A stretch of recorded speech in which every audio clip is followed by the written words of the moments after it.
Sur un total de 200 lits de médecine, il y a actuellement une soixantaine, 60 patients Covid qui sont hospitalisés sur ces lits de médecine.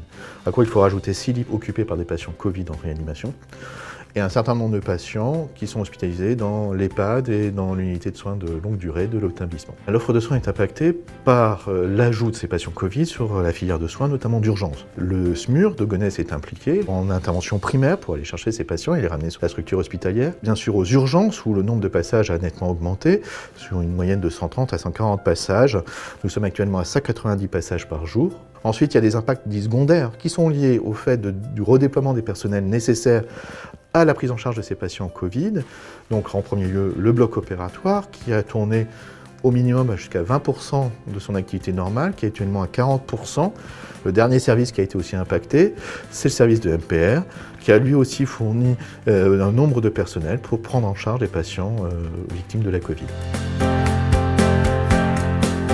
Au vu de l'augmentation du cas de Covid sur le secteur, les unités Covid étaient au maximum de leur capacité d'accueil. Néanmoins, il restait sur le territoire un besoin important d'hospitalisation.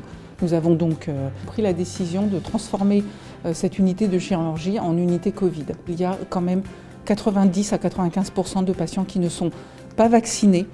Pour les 10% restants, les vaccinations, si elles sont présentes, elles sont très anciennes. Certaines, même avec 2 doses, datent du mois de mars, de l'injection du mois de mars 2021. Le personnel reste très courageux face à la vague et on n'hésite pas à remonter sur le pont, entre guillemets, dès que le besoin s'en fait sentir. Pour autant, on est quand même très fatigué. On voit que les choses s'éternisent, cela fait 2 ans. Les personnels ont l'impression qu'on donne beaucoup et que c'est une histoire sans fin, cette histoire de Covid.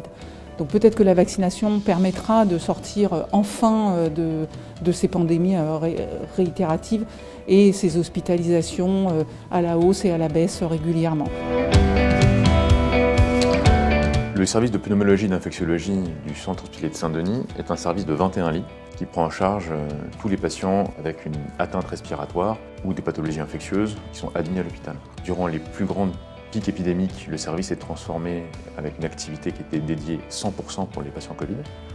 Et c'est le cas en ce moment. Parce qu'il ne faut pas s'imaginer que l'épidémie disparaît. Pas du tout. Si c'était le cas, mon service serait vide, mon service est plein, alors qu'il est occupé 100% par des patients Covid. Et il s'agit dans l'immense majorité des cas de patients non vaccinés. Ça fait 2 ans que les choses sont très difficiles à l'hôpital en général, dans les services qui s'occupent de patients Covid en particulier. On a la chance d'avoir une équipe qui est particulièrement unie, qui s'est très peu désolidarisée, avec quasiment aucun départ depuis le début de la pandémie. Et malgré ces qualités exceptionnelles intrinsèques à l'équipe, il y a bien sûr une lassitude qui s'installe. Il y a une envie de passer à autre chose et le sentiment d'un puits sans fond. Et les choses ne s'arrêtent jamais. On s'est rendu compte assez vite avec l'Omicron, c'est que l'efficacité contre la transmission, à 6 mois de la première vaccination, elle était globalement nulle. Les gens ne sont pas protégés, ils sont protégés à moins de 10% contre le fait d'attraper le Covid variant Omicron. Quand on fait une dose de rappel, cette efficacité elle remonte à autour de 50% sans doute contre la transmission. Donc c'est pas énorme, mais ça veut quand même dire que la personne a 2 fois moins de risque d'attraper le virus. Autrement dit, le virus est 2 fois moins contagieux. Ce qui est beaucoup plus important, c'est l'efficacité contre les formes graves. On voit que cette efficacité, à 6 mois de la primo-vaccination, elle baisse à autour de 50%. Et quand on fait une dose de rappel, ça remonte à autour de 88-90% contre Omicron. On a un recul de plus d'1 an maintenant, avec une balance bénéfice-risque qui, depuis longtemps maintenant, est absolument évidente par rapport aux bénéfices et au nombre de morts évitées par la vaccination. Il y a 2 laboratoires qui ont sorti des vaccins à ARN messager, Moderna et Pfizer.